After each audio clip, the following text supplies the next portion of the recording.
Hi friends. അപ്പോൾ നമുക്ക് സംസാരിക്കാൻ പോകുന്നത് സിനിമയെക്കുറിച്ചുള്ള വാർത്തയല്ല ഇത്. ആദ്യമേ തന്നെ തുറന്ന് പറയാം.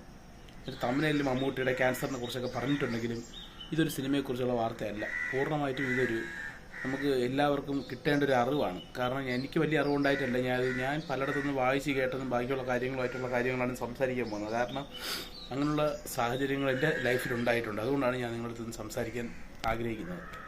എന്താണെന്ന് ചോദിച്ചു കഴിഞ്ഞാൽ, നമ്മളിങ്ങനെ ജോലിക്ക് പോകുന്നു, ബാക്കിയുള്ള കാര്യങ്ങൾ ചെയ്യുന്നു, നമ്മുടെ ജീവിതം ഓരോ ദിവസം മുമ്പോട്ട് പോകുന്നു. നമ്മുടെ ശരീരത്തിനകത്ത് എന്തൊക്കെയാണ് വളരുന്നത്, നമ്മുടെ ശരീരം ഏതൊക്കെ രോഗങ്ങൾ കൊണ്ടാണ് നമ്മൾ നടക്കുന്നത് എന്നറിയുന്നത് അത് നമ്മൾ കണ്ടുപിടിക്കുമ്പോൾ, അല്ലെങ്കിൽ ആ രോഗലക്ഷണങ്ങൾ നമ്മുടെ ശരീരത്തിൽ വരുമ്പോൾ മാത്രമാണ് നമ്മൾ അറിയുന്നത് ഈ രോഗങ്ങളൊക്കെ എനിക്കുണ്ടായിരുന്നത്. അതുവരെയും നമുക്കുള്ള ആത്മവിശ്വാസം, നമ്മുടെ കുടുംബത്തിൽ ആർക്കും അങ്ങനെയുള്ള രോഗങ്ങളില്ലല്ലോ, അല്ലെങ്കിൽ നമ്മൾ ഇത്രയും ജോലി ചെയ്യല്ലേ, അപ്പോൾ നമുക്ക് വരില്ലല്ലോ, അങ്ങനെയൊക്കെ ഉള്ളൊരു ആത്മവിശ്വാസത്തിൽ ജീവിക്കുന്നത് നമ്മളെ പെട്ടെന്നൊരു അടി അടിച്ച് നമ്മൾ ഇരുത്തുന്നത് പോലുള്ളൊരു അവസ്ഥയായിരിക്കും ചിലപ്പോൾ നമുക്ക്. ഇപ്പം ശരീരത്തിലൊരു മുഴയോ ഒരു വേദനയോ വന്ന് നമ്മൾ രോഗം ഡയഗ്നോസ് ചെയ്യുമ്പോഴത്തേക്കും നമുക്ക് അറിയാൻ സാധിക്കുന്നത്, ഇപ്പം പറയുകയാണ് ക്യാൻസറാണ് നിങ്ങൾക്കെന്ന് പറഞ്ഞു കഴിഞ്ഞാൽ ഇപ്പോൾ നമ്മളൊരു അന്നുള്ള ജോലി ചെയ്ത് അന്നന്ന് ആഹാരം കഴിച്ച്, അല്ലെങ്കിൽ നമ്മൾ ബാക്കിയുള്ള കാര്യങ്ങൾ നമ്മൾ നോക്കി ജീവിതവും കുടുംബത്തെ സ്നേഹിച്ച് നമ്മൾ ജീവിക്കുകയാണ്.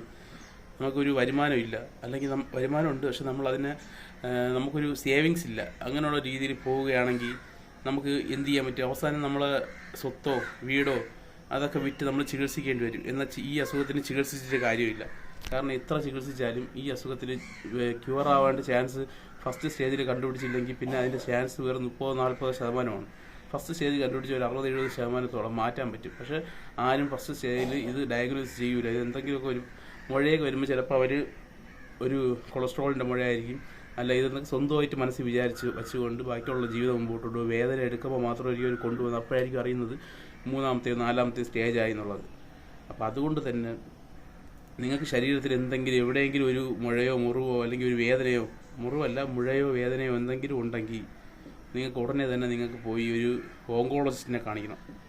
എന്നിട്ട് അവരെ റിപ്പോർട്ട് വാങ്ങിച്ചതിന് ശേഷം എന്താണ് അസുഖം എന്നൊക്കെ ഉള്ളത് നിങ്ങൾ നോക്കണം. ഇല്ലെങ്കിൽ സംഭവം എന്ന് വെച്ചാൽ നമുക്കൊരു സേവിങ്സ് ഇല്ല, അല്ലെങ്കിൽ നമുക്കൊരു ഇൻഷുറൻസ് ഇല്ല എന്നുള്ള കാലം വരുമ്പോഴത്തേക്കും നമുക്ക് നമ്മുടെ സ്വത്തോ വീടോ ഒക്കെ വിൽക്കും. ഇപ്പോൾ 20 ലക്ഷം രൂപയോളം എടുക്കും ഒരു നല്ലൊരു ക്യാൻസർ വന്നു കഴിഞ്ഞാൽ ചികിത്സിച്ച് മാറ്റാൻ വേണ്ടി. അത് പിന്നെ ഗവൺമെൻറ് ഹോസ്പിറ്റലിൽ പോയാൽ പോലും അത് നല്ല ചിലവുള്ള കേസാണ്. നമുക്ക് ഒരു കീമയ്ക്ക് തന്നെ ചിലപ്പം 5000 രൂപയോളം ഗവൺമെൻറ് ഹോസ്പിറ്റലിൽ തന്നെ ആവുമെന്നൊക്കെയാണ് എനിക്ക് അറിയാൻ സാധിച്ചത്.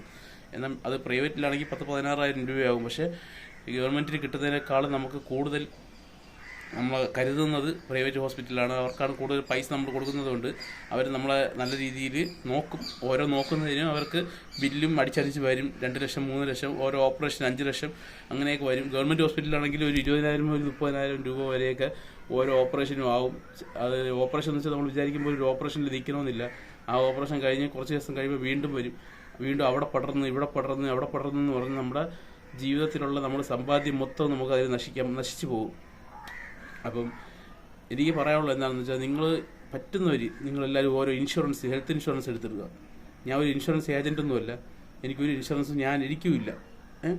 എനിക്കൊരു ഇൻഷുറൻസ് എടുക്കണം, ഞാനും അന്വേഷിച്ചുകൊണ്ടിരിക്കുകയാണ് നല്ല ഇൻഷുറൻസ് ഏതാണെന്ന്. അങ്ങനെ ഒരു ഇൻഷുറൻസ് എല്ലാവരും എടുത്തിടേണ്ടത് അത്യാവശ്യമായിട്ടുള്ള കാര്യമാണ്. കാരണം പെട്ടെന്ന് നമ്മളെ ഒരു ജീവിതത്തിൻ്റെ സാമ്പത്തിക നിലയും നമ്മൾ തെറ്റിച്ച്, ഇപ്പോൾ നമ്മൾ വീട് വിറ്റ് നമ്മൾ ചികിത്സിച്ചതിന് ശേഷം നമ്മൾ നഷ്ടപ്പെടുമ്പോൾ വീട്ടുകാരുടെ അവസ്ഥ ആലോചിക്കും. അവർ റോഡിലോട്ട് നിൽക്കേണ്ടി വരും. നമ്മളെ പിള്ളേരും ഭാര്യയും നമ്മളെ മരണശേഷം റോഡിലോട്ട് ഇറങ്ങി നിൽക്കുന്നതിനേക്കാളും നല്ലത് നമ്മളെ മാസവരുമാനം, അല്ലെങ്കിൽ മാസവരുമാനത്തിൽ നിന്ന് ഒരു വാർഷിക വരുമാനത്തിൽ നിന്ന് ഒരു ഭാഗം നമ്മളൊരു ഇൻഷുറൻസ് എടുത്ത് ഇടണോടെ.